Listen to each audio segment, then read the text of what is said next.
Sa second episode ng ating Bohol Travel Series, pinuntahan natin ang Sikatunas Mirror of the World, sinubukan ng highland hopping sa Panglao at namanga sa napakagandang sunset view sa Baclayon Port. Tara at panoodin ang isa na namang exciting adventure natin dito sa Bohol.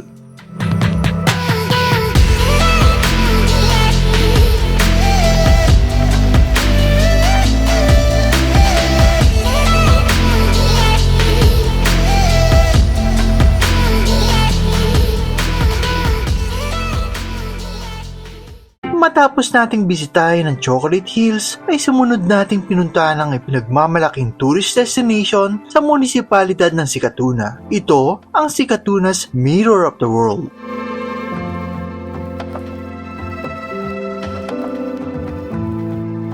Dito makikita ang ilan sa mga famous landmarks na matatagpuan sa iba't ibang bansa, gaya na lamang ng Eiffel Tower sa Paris, France, Statue of Liberty ng USA, ang Leaning Tower of Pisa, San Francisco Bridge, ang Merlion ng Singapore,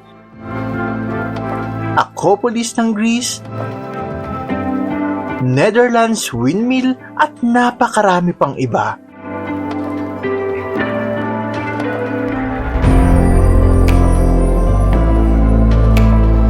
Bukas ito mula 7 AM hanggang 6 PM for day tour sa halagang 150 pesos ang entrance at 6 PM hanggang 9 PM naman para sa night tour sa halagang 170 pesos. Maliban dyan, ay may kailangan din bayaran na 20 pesos na environmental fee.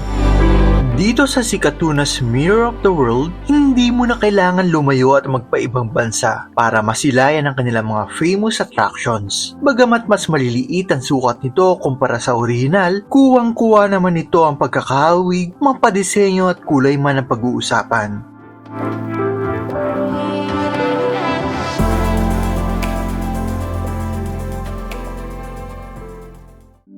Kinabukasan, sa ikalawang araw natin sa Bohol ay maaga tayong umalis para sa ating highland hopping sa Panglao. Ang pinakauna sa ating itinerary dito ang dolphin watching. Dito makikita ang mga bangka na abala sa paglilibot upang maispata ng mga dolphins. Walang garantiya na masisilayan ng mga ito lalo't walang fix na lugar kung saan ito namamalagi. Maswerte tayo at kahit saglit ay nakita natin ito.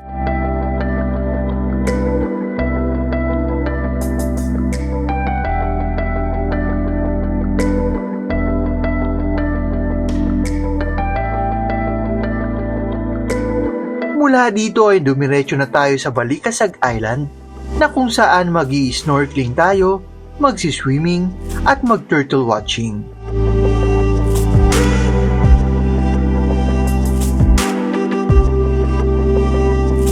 Ayan, so nandito tayo ngayon sa Balikasag Island kung saan pwede tayo mag-turtle watching and coral diving. So dito, usually kasama na dun sa package ninyo yung tour guide and then yung bangkang gagamitin papunta dun sa mga snorkeling area dito sa Balikasag Island.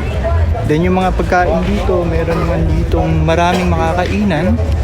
So kung nagugutom kayo at wala kayong dalang pagkain, pwede kayong magpaluto dito. Ayan. Tapos kung wala kayong dalang snorkeling, then fins, so meron din ditong mga for rent. So libot-libot lang kayo dito, maglakad-lakad lang kayo dito sa Balikasag Island. Sagana sa likas na yamang dagat ang Bohol. Dito makikita ninyo ang iba't ibang uri ng isda, corals at maging mga sea turtles.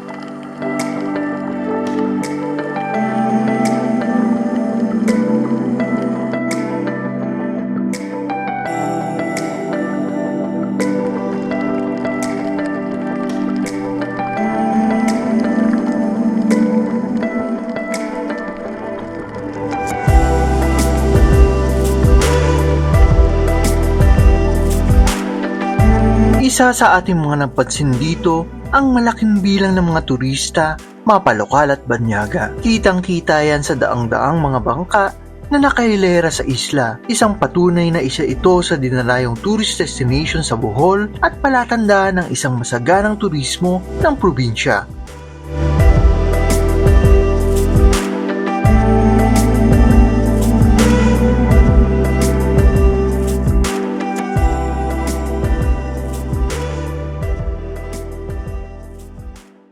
sa huling destinasyon ng island hopping dito sa Panglao, pinuntahan natin ang Virgin Island.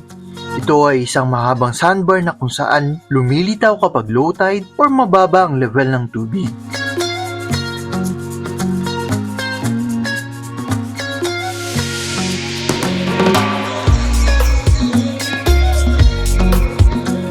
Kung inyong matatandaan, ay naging viral ang lugar na ito noon dahil sa naglipa na ang mga food stall na tila baga wala ng pwesto ang mga turista upang ma-enjoy ang ganda ng lugar. Sa ating pagbisita dito, ay masaya tayong nakita ito ng malinis at walang kung anumang establishmento na nakatilig sa dagat o sa sandbar. Bagamat malaki ang bilang ng turista dito, ay mas maganda na ito ngayon at malaki na din ang naging improvement.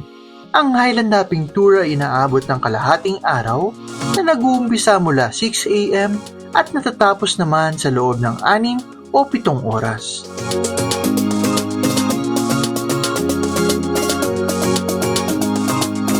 Matapos ang ating Highland Hopping Tour ay bumiyahe naman tayo papunta ng Tagbilaran City. At dito ay sasakay tayo ng bus para marating ang ating tutuluyan sa Lubok sa mga susunod na araw. Bago matapos ang araw, ay binalikan naman natin ang Baclayon upang makapag-sunset watching. May nakapagsabi sa atin na napakaganda daw ng sunset talaga dito, kaya hindi natin yan pinalampas. Marahil ay hindi ito kadalasang pinupuntahan ng mga turista, kaya mapalad tayong makita ito at ma-experience.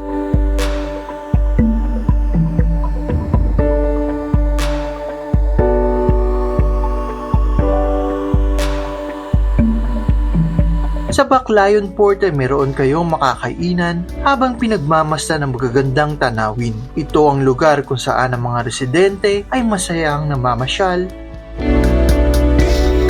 naliligo sa dagat,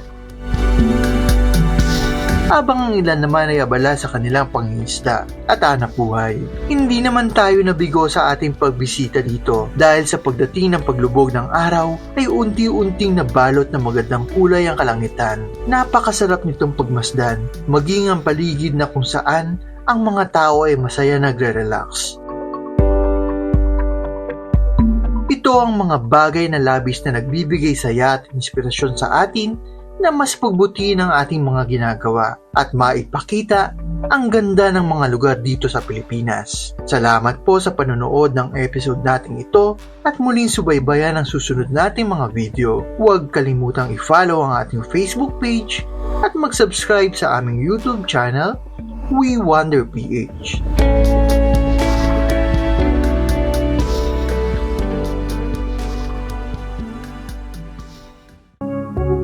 Sa ikatlong episode, ipapakita natin ang ipinagmamalaking waterfalls sa Dimyao, Bohol, ang Incuman Falls at Pangog Falls.